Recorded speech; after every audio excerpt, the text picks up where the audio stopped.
자, 이거 한번 보시죠. 윤석열 대통령이 지난 대통령 선거 과정에서 했던 말들인데 너무 재밌습니다. 그리고 완전히 웃겨요. 자신의 이야기를 미래를 예견하면서 하는 얘기 같습니다. 어떤 빙의된 것 같아요. 자, 대선을 한 달 보름 정도 남긴 2022년도 1월 26일, 작년 1월 26일입니다. 윤석열 후보는 필승 결의대에서 이렇게 말했습니다. 보세요. 자기 지지자들한테 한 얘기예요. 이렇게 해달라고. 국민들께 약속드렸던 공약이 정치적 구호에 그치는 것이 아니라 개개인의 삶에 실질적인 변화와 희망이 될 것이라는 확신을 국민께 심어달라. 구호만 그치는, 정치적 구호에 그치는 것이 아니고 개개인의 삶에 실질적인 변화와 희망이 될 거다. 그런데 그렇게 되고 있나요? 전혀 다른 얘기죠. 완전히 거짓말하고 있습니다.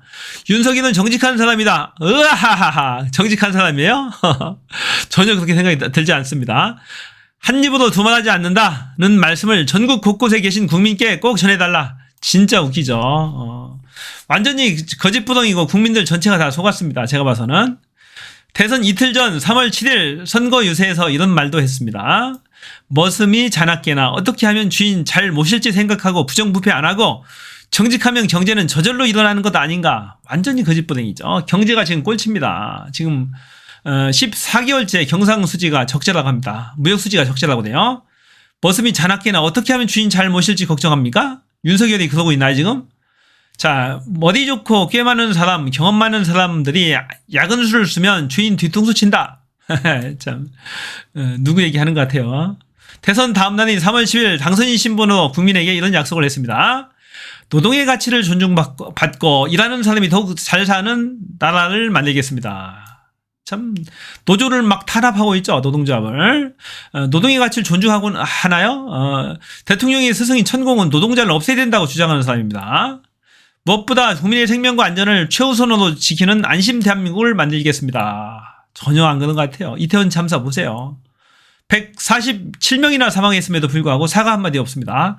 의회와 토론하고 야당과 협치하겠습니다. 전 진짜 한심합니다. 야당 대표 만난 적이 없어요. 야당과 협치한 적이 없습니다. 1년 내내.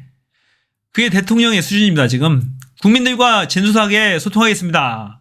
참모 뒤에 숨지 않고 정부 잘못을 솔직하게 고백하겠습니다. 도어 스태핑이 중단했죠. 않고 있습니다. 언론과의 접촉도 지금 별로 않고 있습니다. 어떤 그 인터뷰를 해야 되고 기자 간담회를 해야 되는데 그런 걸 않고 있어요. 지금. 심지어는 미국 순반길에 돌아오는 비행기 안에서 기자 간담회에도 생략했습니다. 그건 뭘 바라겠어요.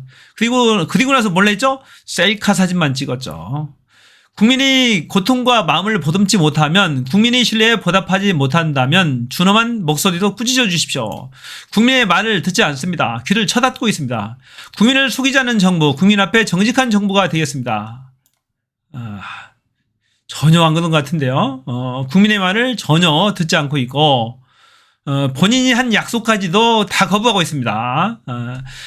간호사법 제정하겠다고 약속했었죠. 약속했는데 거짓말하고 있습니다. 그런 공식적인 약속 한 적 없다고 그래요. 본인이 선거 과정에서 국회 이사당 앞에 들어놓겠다고 됐어요. 통과 안 되면은. 그 다음에 병사들 월급 200만 원 당장 주겠다고 했는데 아직도 안 주고 있습니다. 다 거짓말이죠.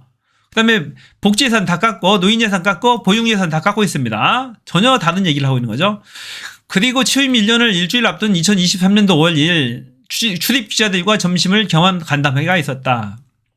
여기에서 노주원 분신도, 이태원 참사도, 일본의 굴욕 외교도, 반도체 주고 전기차 주고 살림 퍼주는 굴신 외교도, 양국법 공약도, 간호법 공약도 묻는 질문은 없었고, 야당 대표와 왜 안 만나는지 묻는 기자도 없었다.